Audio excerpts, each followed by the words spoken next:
Good morning, everyone. Good morning, everybody. Thank you for being here. Good morning. It's great to see this group on our third day. Thank you all for your loyalty to this program. We appreciate it very much. I just wanted to give you a couple of highlights about what we're trying to do today. You've seen some consistent themes over the last 2 days. The importance of alliances. We're going to talk about that today. The importance of handling the threat of cyber espionage, cyber crime, cyber invasion of our elections. We're going to talk about that today. The importance of regional threats. We talked about Iran yesterday. Today we have a panel on North Korea. And we're going to hear from the Trump administration today from my friend and former colleague, Undersecretary of Defense John Rood. He's just arrived. You saw the Undersecretary of the Treasury yesterday talk about Iran sanctions. John has a very broad purview for American defense policy and national security at the Pentagon. He's the number 3 official in the Pentagon, and he's going to talk to us about his challenges. And we're also going to hear from Congress. I'm really pleased that Congressman Mac Thornberry is here and Congresswoman Alyssa Slotkin. They're going to speak together. Julian Barnes is going to moderate that discussion about a congressional perspective, and both of them are experts on foreign and defense policy. And then tonight in Greenwald at the 10 at 5 o'clock, Christian Welker of NBC News is going to interview Congressman Adam Schiff about threats to the United States, particularly from Russia, and from cyberspace. So all that is on the agenda today.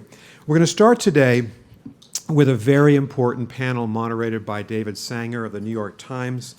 And it features General Tony Thomas, former commander of the U.S. Special Operations Command, and Chris Brose, who's a member of the Aspen Strategy Group, now in the private sector, formerly staff director of the Senate Armed Services Committee. I think the subject they're going to talk about today, along with climate change, is probably the greatest challenge that the United States is going to face in the next 2 or 3 decades. How do we retain our strategic preponderance, our strategic military edge that we've held since the Second World War as the most powerful country in the world, as China develops new technologies powered by AI, machine learning, quantum computing, biotech, a new revolutionary set of military technologies? There's a race.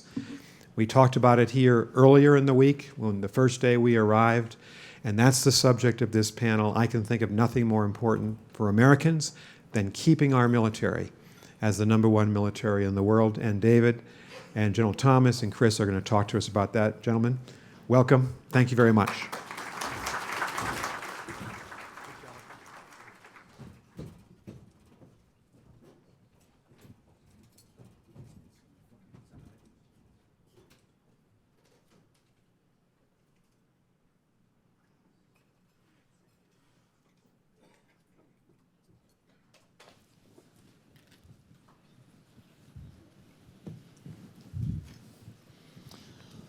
Well, thank you, Nick, and I'll get started here while we're all getting wired up.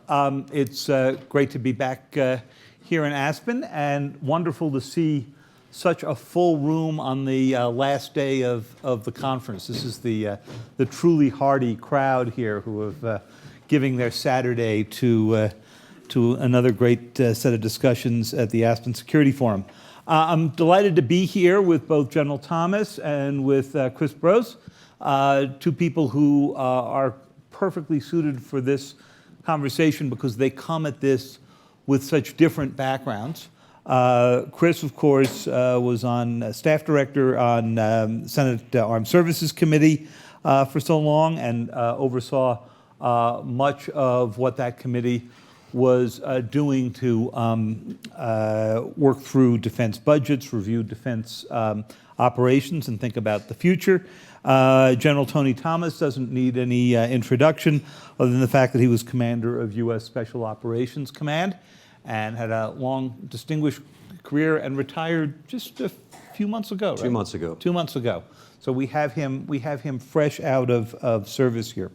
As Nick suggested, there is no more fascinating race underway now, or one that has greater implications for the United States than the one between the United States and China, not only over military superiority, but because so many of the technologies we're discussing have more than military applications, a much broader societal competition as well, and we're going to try to take on both. And it's really fitting that we are doing this on the 50th anniversary of the moon landing, because that day captured for Americans a race that they understood in extremely clear terms, the moon. In fact, the one that we may have oversimplified about what our technological superiority was. And yet in the one with China, a half century later, there's nothing quite as clear as putting 2 men on the moon. And there are not anywhere near as clear markers as the race, the launches, the failures, the successes in the end. The scorecard here is a lot more subtle and complex, and we're going to get into this. I wanted to start with something that is considered a security threat, but not necessarily the #1 military technological threat before we go into the military themselves, and that is the race over 5G. Because if you listen to the Secretary of State, the National Security Advisor, on some weeks the President, this is the major security challenge with China facing the US. And as everyone in this room knows, the United States has moved quite aggressively, really since the last security forum was over last July, to bar Huawei and other Chinese makers from the US market, and then to go around to each one of the major American allies and say, if you sign up to this Chinese technology, you may be cut out of American intelligence, cooperation, we may not be able to base American troops. In fact, Secretary of State Pompeo openly threatened the Poles that they would not get what they call Fort Trump, but basically a US presence in Poland if they signed on with Huawei, because he couldn't guarantee that the communications over that network would be secure. So first question for you, Chris. Is this even the right argument? Do we have the right dystopian view here that if the Chinese are even in our day-to-day commercial networks, which the military uses some but not exclusively, that we basically have lost the race before it begins? Thank you. Let me make 2 points on this. I do think it's important, and I do think it's something that needs to be prioritized. I guess the point that I would make is that the United States and China are running different 5G races. And if you allow me to get a little bit technical, China's building out, or the United States is building out 5G in a band of spectrum that's called millimeter wave. It's a higher band of spectrum. We're doing that because the Department of Defense operates in a lower band, which is called sub-6. And that's where China is building out its spectrum, or its 5G. So we're essentially building different kinds of 5G networks. When you look at it, I think there's some inherent advantages to the way China's going about it. And you get essentially the greater range over which you can transmit information, and there are fewer obstacles to the carry of that signal in terms of buildings or people or weather disrupting that. I think this is significant because in building out these communications networks, there's an inherent first mover advantage. And the United States had that in 4G. China, I think, has that in 5G. And if they're able to consolidate a larger share of the market, they're going to not only take the market for 5G, but then all of the things that are going to be built on top of that. So the infrastructure, the kinds of devices that are going to be 5G enabled, the kinds of applications and services that are then built on top of it, all the things the United States was able to do in 4G by virtue of having that prime mover advantage. And I think the implications for the Department of Defense are significant in that respect. In the United States military operating overseas, it just raises the prospect that they're going to be operating inside of potentially dirty networks, that they're going to have large parts of their global supply chain potentially compromised by dirty networks. So I do think the administration is right to be concerned about this. I mean, the point that I'd end on just very briefly, and I think we'll get back to it later, is when it comes to really thinking differently about how we build military systems and how we build military networks, battle networks, I'm not sure 5G is the most important technology that's out there for reimagining how the United States military needs to operate in the future, but we can come back to that. So what you're saying to us is it may be absolutely critical for the civilian infrastructure, for supply chain, for development of next generation AI and so forth, but it may not be the most critical technology when you're talking about weapons systems. In terms of how you actually build and operate militaries, I don't think that 5G is going to be the most important technology that's out there. But I do think it's going to have significant implications for how the United States military might be operating overseas in a world where China has essentially consolidated much of the global 5G market, built the infrastructure, built the software applications and services that infrastructure enables. So General Thomas, as you were running Special Operations Command, having a clear, uncorrupted communications network was pretty high up on your priority list. You've heard the description that Chris has given. How would you place this 5G race in with the broader military technological race? I think it's part of what needs to be an integrated approach to make sure we maintain some level of competitiveness that is superior to our adversary. You mentioned that we've had the luxury of operating in pretty untrammeled spaces for the last 18 years. Although, and I mentioned it when I was here last year, we had just had our first reacquaintance with electronic warfare and things like that, courtesy of the Russians in Syria. This is an area that we have lacked competition in terms of peer competition, and we've lacked an adversary that's really pushed us to the necessary levels of competence. So I think it is certainly part of the integrated approach that we have to pursue going forward. And how does it, as you rank the technologies that we need to make sure that we stay on top of with the Chinese, to the broader theme of this panel, where would you put 5G in comparison to the other ones that we'll all be discussing?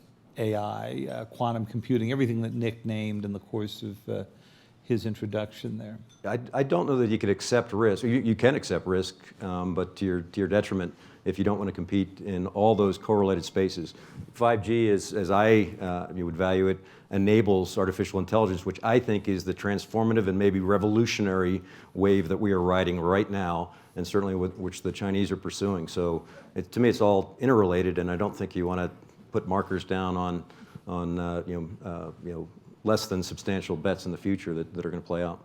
Well, that's a good way to segue into our broader discussion of military applications. So you mentioned how AI is sort of going to be the basis of all the future of competition. When I talk to your colleagues in the Pentagon, I get a very split view on that question.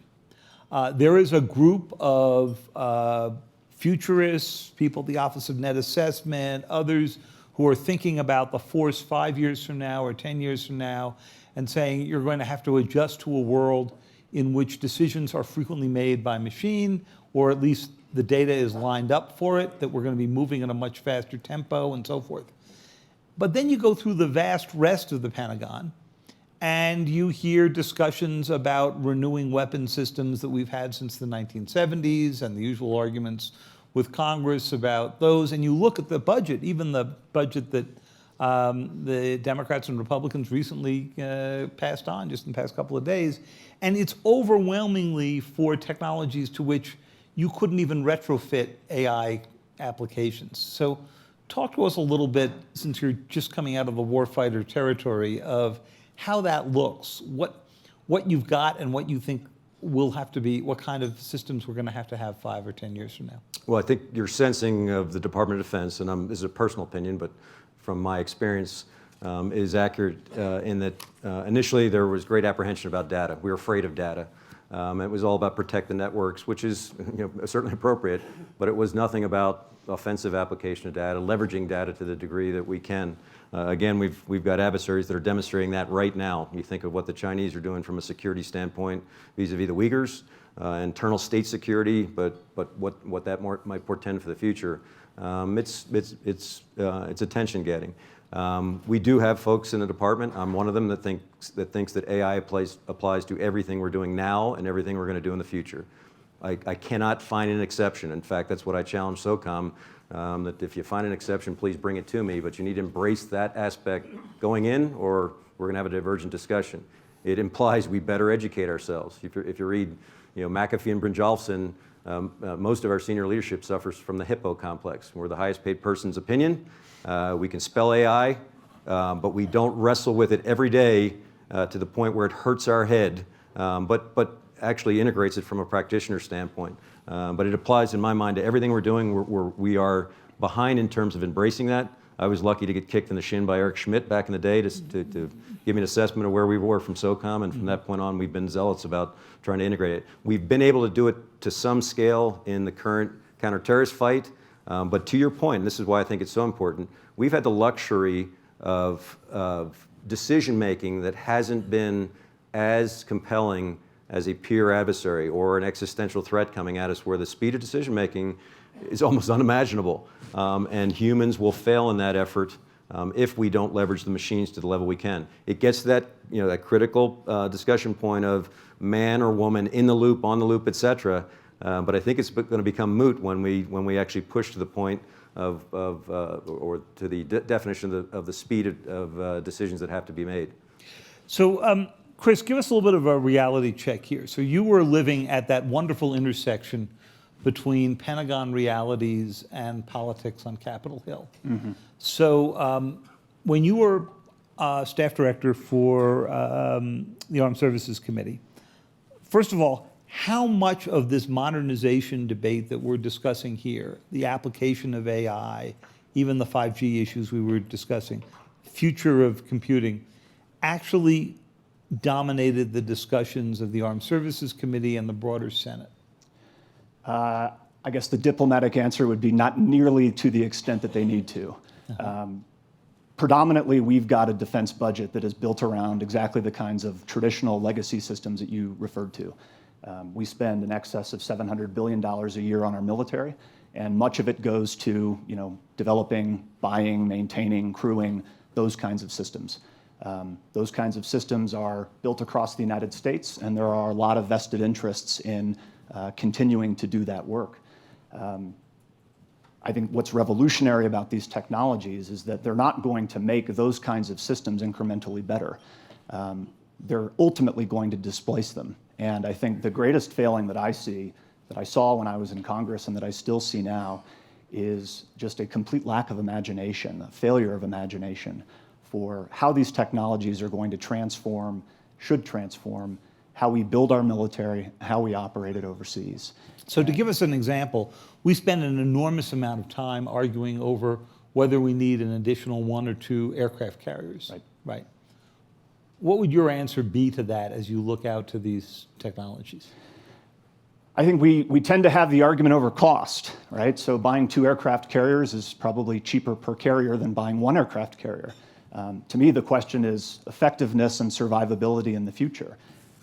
In China, you have an adversary or military that spent the past 25 years building multi-million-dollar weapons to go after and attack our multi-billion-dollar systems. And they've been quite effective at developing these kinds of anti-access and area denial capabilities. When I look at the kinds of military systems that we need to be building in the future, I think we need to move away, and I think the technology that's coming online now enables us to move away from these highly concentrated, very exquisite, very expensive, very hard to operate, very hard to replace systems. Particularly when you have an opponent that has spent a quarter of a century building military systems and doctrine to attack the limited number of small things that we have. Let me do this by example. During the Clinton administration, Secretary Albright will remember this moment well, there was a moment when President Clinton ordered a carrier just to the sort of top of the Taiwan Strait because of concern about Chinese military activity threatening Taiwan. It was a big shock to the Chinese that we actually went off and did that. If we were doing this today, and I ask this question to both of you, would any American president take the risk of putting an American aircraft carrier in that spot in the Taiwan Strait? I think if we're talking time of war where there's a real potential for use of force, let's put it this way, I wouldn't want to be on that aircraft carrier if it were deployed there. I think that, when that carrier was deployed by President Clinton, the Chinese couldn't even find it. And they've spent 25 years not only figuring out how to find systems like that, but how to overwhelm them with very large volumes of precision weapons. Exactly the kinds of weapons that the United States has been expert in since Desert Storm.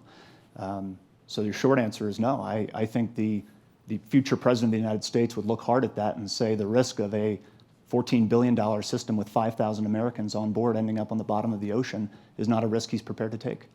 General Thomas, when that moment came in the sit room, you sat through many of these, and the chief of naval operations had to speak up to the president about the risks of putting a carrier there. How would that conversation play out?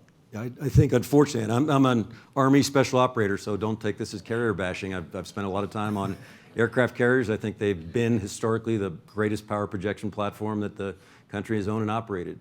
Their time may have come and gone. If you cannot survive in that environment that Chris just described, so to put people out there implies that you might actually play the next step and go to war. Are they survivable?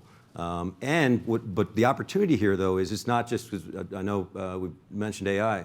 We have a conflation of opportunities in terms of unmanned capabilities that's extraordinary. Unmanned everything, ships, ground mobility vehicles, aircraft. The limit, or it's almost limitless, that we have to start pressing for in the very near future, and that is a strategic advantage if we accept it. But unmanned, if you go into the unmanned discussion, in almost every corner you'll run into the manned lobby of it's been my livelihood or it's been my industrial focus. How could we go here and not drop something?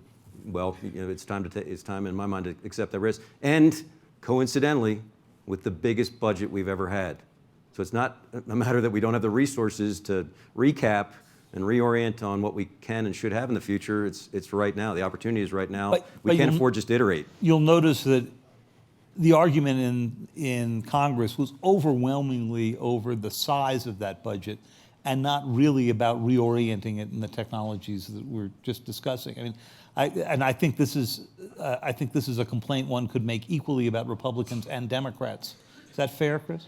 Oh, yeah. Look, I think we don't spend nearly the amount of time that we should asking what are we spending the money on as opposed to how much money are we spending. And we do this with respect to our NATO allies as well.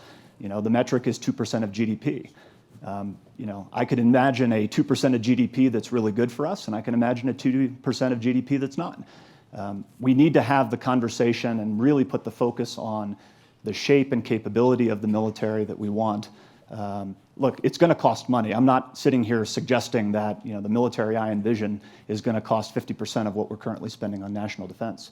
So the money is important. It has to be there, and the stability and the funding has to be there. But I think we need to spend a lot more time asking the question, what do we want the U.S. military to look like and be able to do in the future? Well, one thing we want to be able to do is project power. So the argument you would hear about the unmanned systems is that the ones that we've deployed, at least so far, don't give us the kind of ability to project power that we have with our manned systems. That's what you would hear in the Pentagon all the time. That you've heard this, I'm sure, plenty of times. Is that wrong? I think it's short-sighted. I think it's unimaginative. I can't imagine what we couldn't do unmanned. So policing the Straits of Hormuz right now is a very dicey business with manned platforms. I think the tasks that we're conducting, I can visualize you could do almost all of that unmanned in the near future. And the problem, you mentioned it earlier, every time we talk about these things, it's the 5-year out, maybe. 5-year out approach or 5-year out, it might happen. I just spent 40 years in the 5-year out experience, and we wished some of these things away. So it's time to embrace it. It's going to be uncomfortable, but we probably have not had a better opportunity to. And truthfully, we've laid the formative stage. You've got an executive order out there that says orient on this phenomenon. We need to then put some meat on the bones. You and I, Chris and I both work with some AI companies right now. Every AI company I deal with, I ask them, who are your contacts in Congress? Who are you working? And usually I'll get the stunned look of, ooh, that might be a good idea. Absolutely a good idea when they're going to wrestle with policy and strategy and resourcing. They need to embrace this thing. It should be part of their daily dialogue among the other things they're dealing with. Can I make a quick point on Sure. unmanned? Because I think this sort of illustrates what I'm talking about. You know, we talk about unmanned systems. The irony is that the unmanned quote-unquote systems at the United States military actually require dozens of human beings to make them operationally relevant. So the types of aircraft that you see operating in an unmanned fashion are being flown remotely by a human being. The sensors are being steered remotely by a human being. There are legions of human beings processing the information that are coming off of them. You know, to me, what's revolutionary about artificial intelligence, autonomous systems, is that for the first time in human history, you can actually have a single individual commanding large numbers of systems rather than needing large numbers of people to command a single system. And when you invert that ratio, I think you can imagine how vast the battle network grows, right? So where right now our limiting factor is our availability of people. You know, when General Thomas was operating in his career and needed more intelligence resources, it wasn't because we lacked drones, it's because we lacked people to make them operationally relevant. And I think the technologies that are now becoming available are enabling us to reimagine how those systems are built such that a single human being can now be in command of multiple systems at the same time. I want to get to the autonomy in just one moment. I just wanted to ask General Thomas to go one more beat on your very intriguing thought that it would seem very different in the Gulf of Oman right now if we could do this all with unmanned systems. I mean, obviously we lost a drone a few weeks ago, and the president pulled back from an attack saying, you know, nobody was killed, so fortunately. So you could create more political space by doing that. Give us just a couple of sentences about what an unmanned force guiding those tankers and dealing with the swarming small boats from the Iranians would look like. I read something recently. It was intended to be futuristic, but I don't think it pushed that far enough out. And it actually reminded me of the incident where we shot down the Iranian airliner. We shot down an Iranian airliner. Bad decision. But it was a similar scenario where a manned naval platform in the Straits had already had an altercation. They'd already taken battle damage from incoming Iranian missile systems. And at the point in this description, it talked about the captain who was under unbelievable duress at the time. There was inbound bogeys, he thought, again, or he was discerning an inbound threat. He was worried about the critical casualties below on the deck. And my margin comments, I'm one of these dummies that writes in the margins of every book that I read, I think. But at the time, it just struck me as wasted human emotion and bias at that point. A tired, frightened captain is trying to manage all that, where automated systems can discern that threat and, if need be, eat the incoming. If it is an Iranian airliner, I don't know. I take the incoming round, and I've lost an unmanned platform, and I'll push another one out there to replace it. But the lack of imagination for how we could replace, the vulnerabilities, the risk that is inherent in the missions we're doing, I think is part of the consideration too. So this autonomy question takes us to a really interesting issue. I can't tell you how many times the Pentagon would have reporters in for briefings saying, we're moving toward semi-autonomous systems to do just, Chris, what you said, have, a one or two people looking out over a vast range of systems rather than having dozens or scores of people trying to sustain one. But then they would always stop and say, we commit that we will always keep a human in the loop, right?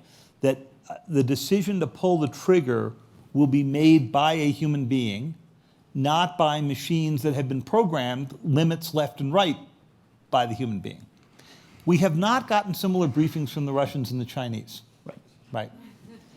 Which suggests a battle space in the future in which you've got your human being in the middle there, subject to all of the stresses we just heard from General Thomas, and the Russian or the Chinese attackers have moved to a fully automated system because they're not having the same ethical debate we've had within the Pentagon about whether a human being has to be the one to do the authorization. Is this a sustainable position the U.S. government has? I'm not sure how much the U.S. government has a position on this. I think it has sort of an attitude, but I'm not sure how much it's really thought through where this technology is going and how quickly it's going to, kind of move them forward. Your point about China and Russia is right. I mean, look, the Chinese system, if it's built on anything, it's built on mistrust of its own people and an unwillingness to empower them so let's not think for a second that they're not going to take that human being, exactly out of that loop that you described. I think the thing we need to spend a lot more time on, I think a lot of the terminology we use, human on the loop, in the loop, it obscures more than it explains. And I think there's a tendency to jump to the conclusion that the technology is all so new and unprecedented that none of the laws and policies and practices and norms that we've developed over many, many decades to think about and govern the use of violence in war are applicable anymore. And we just jump to the conclusion, well, then we just have to ban these systems or something else. I think we need to spend a lot more time really thinking through how we apply those laws and policies to these new technologies. I think that personally, we are going to be capable of taking these technologies and fitting into those frameworks that we've used for many years highly effectively. Because at the end of the day, the decision that matters is, has a human being made a choice to use violence? And everything to the right of that has been increasingly automated for a long time, and it's going to be increasingly automated in the future. What that looks like is going to look very different to us now, and we're probably going to become comfortable with things in the future that would look very unsettling to us now. But at the end of the day, I think it's entirely possible for those systems to reflect that a human being has decided that they want to use violence in a particular context in a particular time. So, General Thomas, there's no person I could more think of to want on the stage for this question than you, because when you were at Special Operations Command, you made decisions hundreds, if not thousands of times about authorizing Hellfire strikes, and you would have to sit there, as we've discussed before, and watch a screen and wait for the right human being to walk out and make a judgment about whether or not you've got a clear shot or whether there are children or families or school kids or something nearby. And you did that with pretty high accuracy. Extraordinary accuracy. You did that with extraordinary accuracy. Could a machine doing that job be more accurate or less accurate? And could you imagine a military leadership that was willing to go trust that decision to the machine instead of to you or your successors? Short answer is yes, I could. You described a situation that I think is a microcosm of the type of warfare that we might see in the future, that we can envision in the future. But let me explain it in a little more background.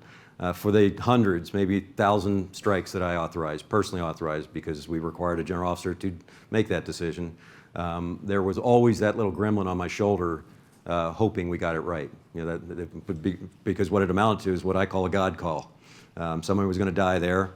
Our standard, which I don't think has been, it should have been more talked about. It's been bandied about. I read an Economist article recently that essentially alleged that we carpet bomb and we do strikes indiscriminately. Nothing could be further from the truth. My 18-year experience in the current conflict, our absolute standard was to identify with a reasonable certainty the individual we were intending to strike, with an absolute criteria, sine qua non, of no collateral damage, to the best we could determine. No women, children, non-combatants in that location. And that was the approach every time. And you had the luxury in this environment of waving off. If you didn't feel right, if you didn't have it right, in most cases it wasn't an imminent threat. There have been a few imminent threats that made it a little more pressurized, but you didn't have to, you weren't on that kind of that edge. The challenge that I offered, and it was in the wake of Eric Schmidt challenging me, where we have gads and gads of analysts who are trying to look at signals intelligence, full motion video, human intelligence, other forms of intelligence to try and determine, is that the individual we're after? Are we sure we don't have collateral real time going into a shot? Though you can't imagine the thousands of people that are in that production mode who I think could be replaced at scale by a machine learning based approach. The machines are better at determining patterns. They've done this. We all know the anecdotal parts across Go, Jeopardy, chess, etc. They can analyze patterns better and faster than we can. Now here's the point, up to recommending a decision. If we have the luxury at that point of a human saying, I have the time to appreciate what went through on the left-hand side of this thing to get us to a reasonable certainty, and it's going to be qualified. My biggest concern, having dealt with policymakers and decision makers in the past, is I would get them to subjective terms of reasonable or near certainty that this is the shot we should take. We never had to put a qualifier on it. This is 99.999% sure, with an outlier of, okay, how can we get that other 0.001, because it gives them that luxury, and that's the slippery slope we'll go down. But the machines will get us to a quantifiable number of, with this amount of percentage certainty, we think that's the right shot to have, much faster than the scores of analysts that I currently have doing. My analysts don't like that, by the way. And what we've been trying to get them to embrace is, I want you for the more exquisite things that humans can do besides the rote stuff of pattern analysis.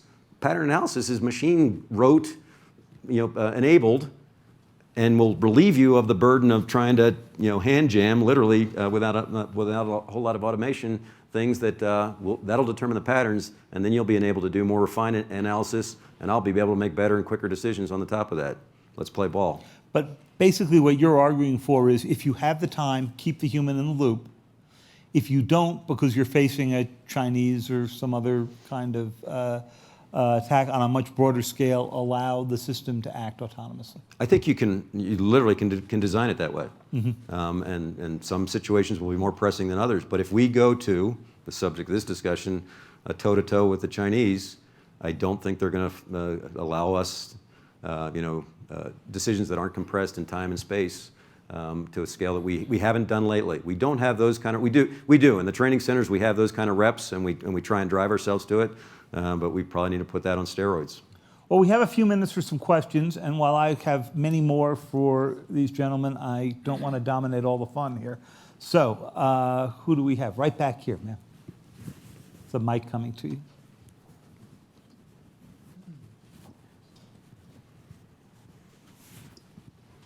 Thank you. With regard to 5G and the potential for dirty networks, has the U.S. begun development of 6G? And is it plausible to skip 5G and go straight to 6G? And if not, what is the option? With regard to 6G, I mean, I've seen it bandied about. It sort of feels like you can keep taking the 7G, 8G. I personally think the focus right now needs to be on 5G. I'm not sure the technical limitations of getting to 6. I think we've got enough of a competition on our hands right now in making sure that we get 5G right. I just add one thought to that, stepping out of my moderator's role. There's a temptation to think that 5G is just another acceleration of speed the way 3 and 4G was. It's not. It's actually not about us and our cell phones. It's actually about the Internet of Things talking to the Internet of Things, right? It's machines talking to machines, going up, getting information from the cloud and down, your autonomous car, a factory, so forth. We all think of it in terms of our cell phones because we're walking around with them every day. That's an interesting peripheral addition to what this is all about. Some other questions out here. Right here, sir. Hi there. Thanks very much. Nick Schifrin from PBS NewsHour. I wondered if you could both consider the question of Chinese strategic interests.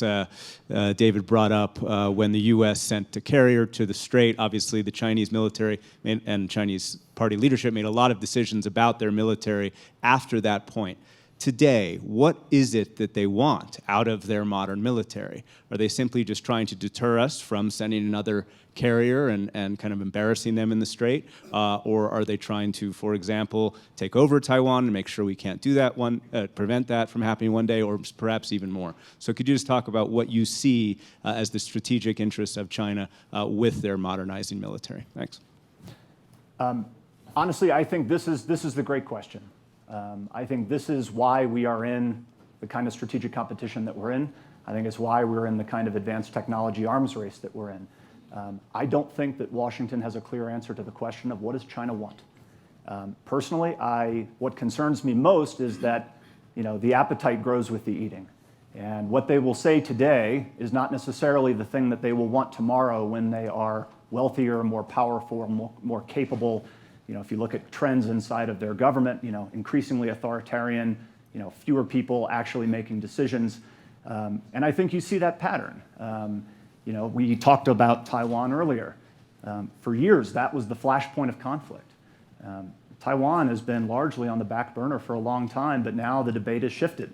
Now it's South China Sea, it's East China Sea, it's declaration of an ADIZ over the East China Sea, it's territorial disputes with India. There is an expansiveness here that I think is concerning, and I don't know where it ends. And I think that's ultimately what the United States needs to focus on, which is having the ability to deter expansionist and aggressive actions on the part of China, because at the end of the day, I can't answer the question of what they want. And I'm concerned enough about that uncertainty that I think we need to be in a position to ensure that we have that degree of deterrence. We have a question from our maximum leader, Nick Burns.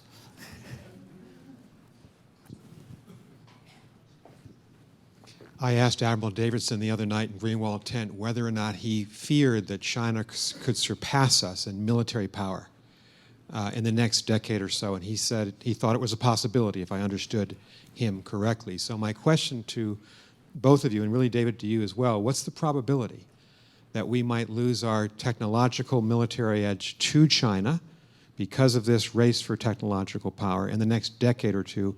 What should we do to prevent that from happening? That would be catastrophic for American power and leadership in the world. Yeah, I'm sorry to miss Phil's presentation the other night. He was a great teammate that I certainly enjoyed serving with. I think when we talk about military superiority, it's got to be contextualized to in what scenario are we talking about. They clearly have mirror imaged us, have gone asymmetrical based on how we've played our hands. We have played the best team in the world on a couple occasions and showed you don't want to go toe to toe with us from a conventional, a doctrinal approach. You're going to have to come up with something different, and most of our adversaries have acknowledged that.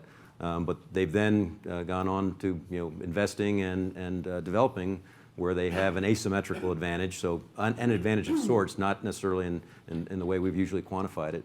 But part of the dilemma, and it goes back to the last problem, and I'm not trying to give us a pass for why we don't appreciate China's strategic sense. I think Xi Jinping has been very forthcoming. He wants a world-class military, read into that as good or better than ours, to do something with it, again, contextualized. But as recently as 3 years ago, I was CT all the time in my previous capacity, but when I got to SOCOM, I started getting immersed in these discussions. 3 years ago, our national policy, which the Chairman of the Joint Chiefs of Staff reminded us on that occasion, was that China was specifically declared not an adversary. It was our policy, our stated national policy. This is only 3 years ago. So think how in relatively short time we've flipped this to, well, it seems pretty adversarial. It's been baked into our national security strategy now, our national defense strategy. We're now coming at it very aggressively from one element power, economically.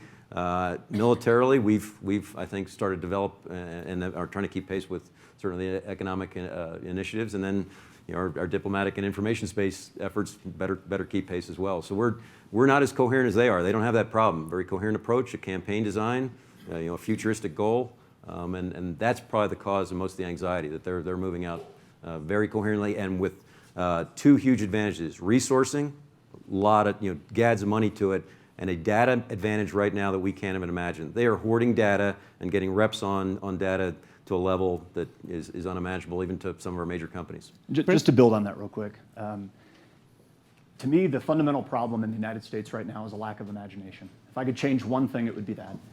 We talk about China as a great power. China's not a great power. It's a peer. If it progresses on the trajectory that it is on, it will be a peer of the United States. The Soviet Union was a great power, but at the maximum peak of its power, it was 40% of US GDP. It was isolated from the first world international economy, and it didn't really have a domestic base of technological innovation.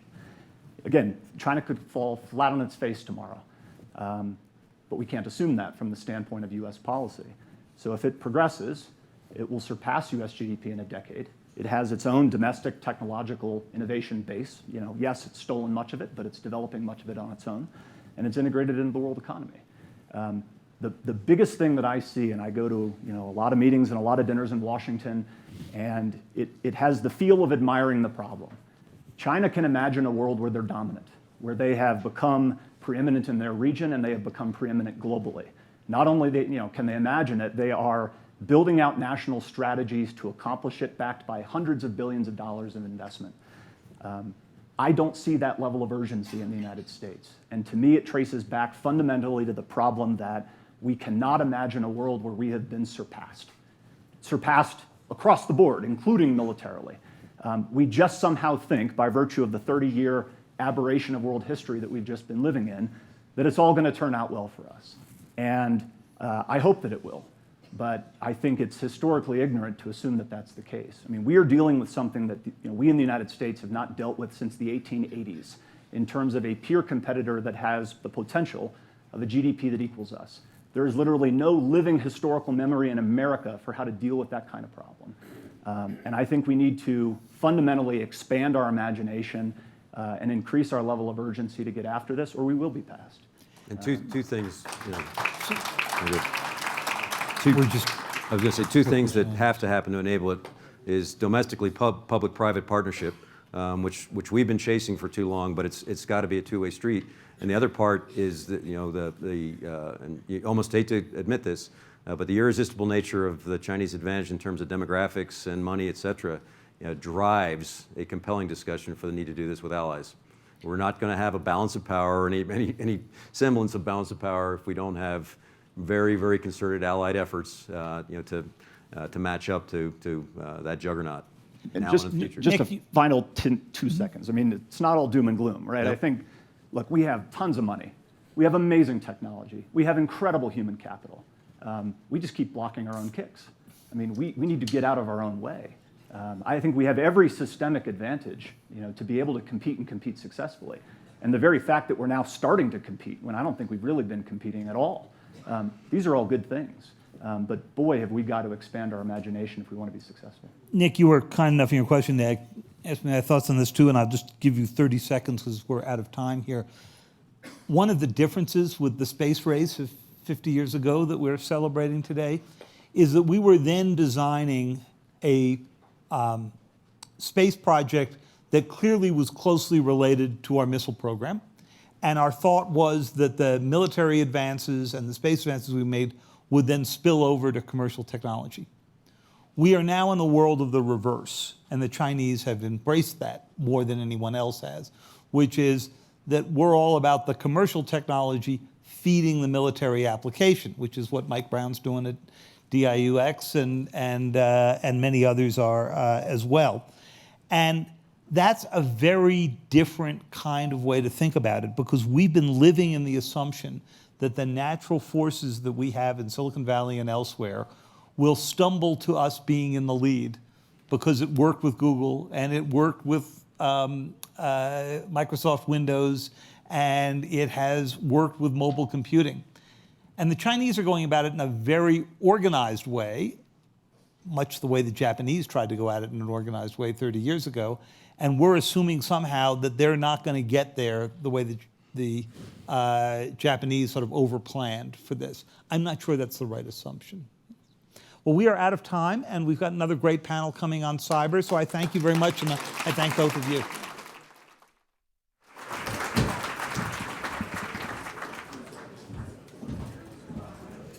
We are not taking a break, so if you can stay in your seat for the next panel, that would be fantastic. We'll have a 30-minute break after this session. Thank you. I did not hear any cell phones go off. Let's keep that going for the next session.